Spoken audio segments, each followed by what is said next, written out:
I want my baby home.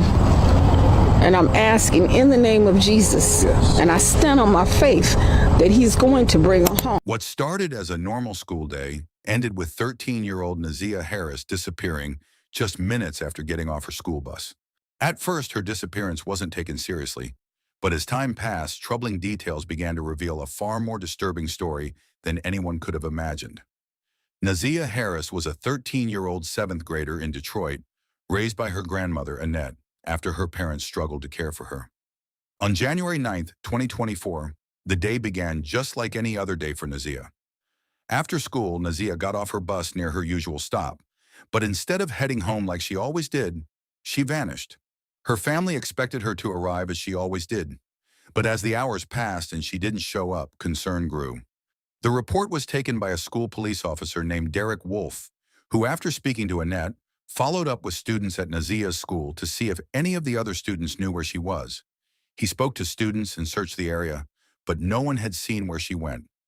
Luckily, the school officer was able to confirm that Nazia had gotten off the bus at her usual stop, but after that, he could not determine where she had gone next. Despite having no history of running away, her case was initially treated as a runaway, a decision that would cost investigators valuable time. In the weeks following the report, every attempt to locate her failed. After nearly a month had passed since anyone had seen or heard from Nazia, the school district police reached out to law enforcement for help. After contacting the Detroit police and briefing them about the situation, they immediately took over the investigation, with the DPD assuming the lead on the investigation. But by the time law enforcement received the case, valuable time had been lost in the search for her. The initial assumption that she was a runaway had caused delays, leading investigators down the wrong path. And the delay in treating her case as an urgent matter not only potentially hindered the investigation, but also deepened the anguish for her loved ones, who knew from the beginning that something was terribly wrong. Investigators began canvassing the area around where Nazia had gotten off her school bus, and they were able to obtain surveillance footage that showed her exiting the bus and walking down the street. They also expanded the search to outside the county. On that same day, 45 minutes from where she was last seen, investigators brought helicopters and canines to search an area in Pittsfield Township. After that, a search warrant was executed on a home in Detroit's east side. In March 2024, Detroit police, along with volunteers, conducted an extensive search along a river on the city's west side. Additional searches took place in Clinton Township and multiple areas of Detroit, following investigative leads. Later that month, a potential breakthrough came when a woman discovered Nazia's identification card on Detroit's west side. She reported to the police, offering investigators a possible lead. But despite these efforts, Nazia remained missing. While police and volunteers searched the area for Nazia, the case began to spread throughout Detroit, capturing the attention of the community. As days turned into weeks, speculation exploded. Some believed she ran away. Others feared something far worse. In the absence of concrete information, the community's imagination ran wild, with some fearing the worst. Yet, amid the rumors, people in Nazia's family held on to a grim reality. They knew that the truth was far more complicated, and the search for answers was just beginning. Police began to look at the people closest to Nazia, and they uncovered disturbing details about the things happening to her behind closed doors. In February 2024, a couple of weeks after the DPD took over the investigation, relatives of Nazia spoke to Detroit Fox News 2 and revealed that they believed Nazia was being sexually abused. Two of her family members, who wanted to remain anonymous at that time, said that in February 2022, they had been told that Nazia was being abused and that they had reported it to CPS. Once the public learned about the CPS reports, suspicions surrounding members of Nazia's family began to intensify. The fact that she had been missing for a month before law enforcement got involved troubled many, but when it was revealed that there had been concerns about potential abuse in prior reports that had been made to CPS, the frustration quickly turned to anger. The community's sense of injustice grew, and people began to question whether members of Nazia's family were withholding information. The lack of transparency surrounding this situation fueled speculation, and trust in those closest to her began to erode, with many wondering if they knew more than they were letting on. As the pressure mounted, questions surrounding Nazia's family only deepened. The investigation had taken a darker turn, and it seemed like the more they uncovered, the more unsettling the truth became. Was there something being hidden? Every lead seemed to open up a new mystery, and soon a chilling discovery brought everything into question. Then investigators turned their attention to someone much closer to her, a man named Jarvis Butts. Jarvis was dating Nazia's aunt Shannon Harris, with whom he shared children. Investigators learned that in February 2022, Nazia's great-aunt Janelle was told by Shannon that Jarvis had been abusing her and two other children inappropriately.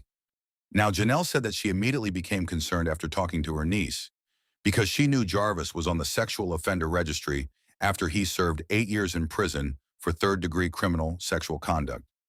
Initially, Janelle said that she did not report the abuse because Shannon told her that she would report it. But on April 13th, 2022, Janelle contacted CPS and filed a complaint. But after her call, CPS never followed up. Another family member also made a report to CPS 2 months after. And according to the report, CPS conducted interviews but determined that there was a low risk for the police. However, the allegations against Jarvis shifted their focus to him, and they began taking a closer look at his relationship with Nazia. On February 15th, 2024, Jarvis Butts was brought in by police for questioning, and during his interview, Jarvis told police that he had been dealing with a legal issue on the day Nazia went missing. He claimed to have no knowledge of where she could be, but he did mention that she would sometimes come to the auto shop where he worked to spend time with his daughter, who was her cousin. But despite Jarvis's denial, police began to suspect that he may be involved in what happened to Nazia.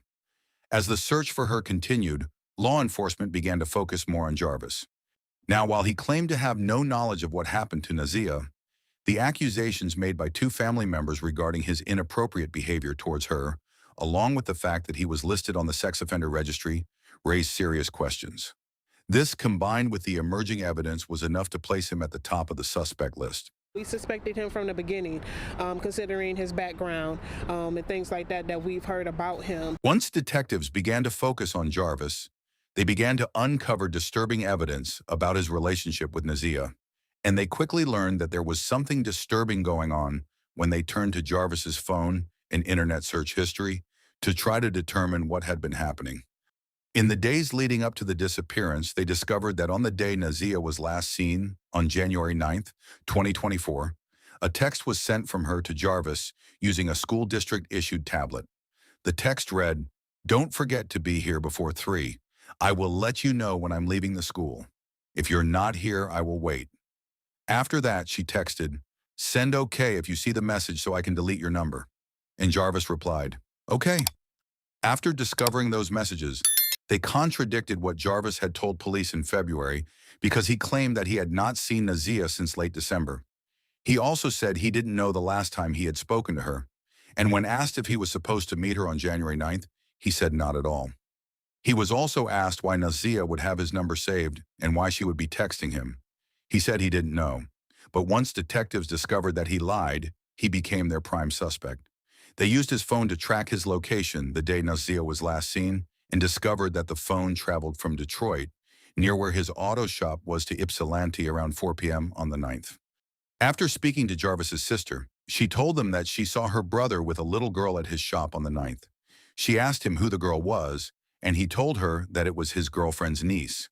It wasn't until after she went missing that she realized the girl was Nazia.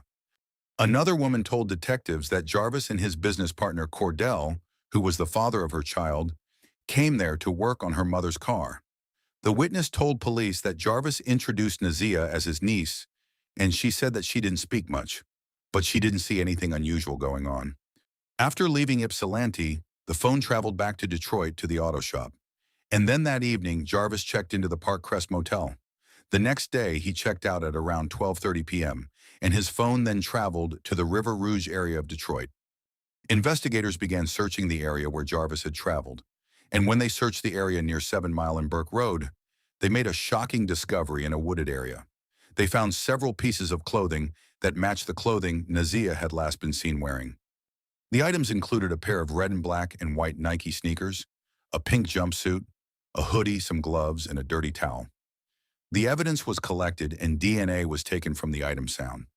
At the scene, the evidence pointing to Jarvis's involvement was growing, After denying ever seeing Nazia, investigators found witnesses who saw her with him. The day that she was last seen, he lied about being in contact with her, and her clothing was discovered at one of the locations his phone traveled to. But what they discovered through these movements was only the tip of the iceberg. After obtaining warrants for Jarvis's phone and Google search history, they learned that text messages between Jarvis and Nazia, dating back to 2012, showed that he had been engaging in all manner of things with her since she was at least 11 years old. Apparently, on September 26, 2023, Nazia sent Jarvis a text revealing that she believed she had missed her period. In a series of text messages exchanged between Nazia and Jarvis, Nazia expressed uncertainty and fear, telling Jarvis, "I'm scared. I don't know what to do. I have to go to the doctor tomorrow." In response, Jarvis said that he thought that she had taken a pregnancy test and it was negative. But Nazia said that she needed another one and had no money to buy it herself. She pleaded with Jarvis to get one for her. Growing increasingly desperate, she sent multiple messages urging him to help. When she didn't receive an immediate response, she continued pressing. Finally, Jarvis replied, "Okay." The discovery that Nazia was pregnant and that Jarvis was allegedly the father sent the investigation in a whole new direction and helped to narrow down a motive. Not only was Jarvis abusing Nazia, but he also had been grooming her for years, and her pregnancy was a complication that he did not want to deal with.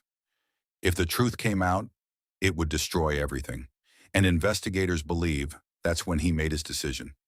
Police found that Jarvis, between December 8th and December 11th, 2023, had repeatedly searched for information about abortions, visited Planned Parenthood's website multiple times to look up details on abortion pills. But his searches didn't stop there. He also looked for over-the-counter abortion medications and visited websites as a way to end the pregnancy.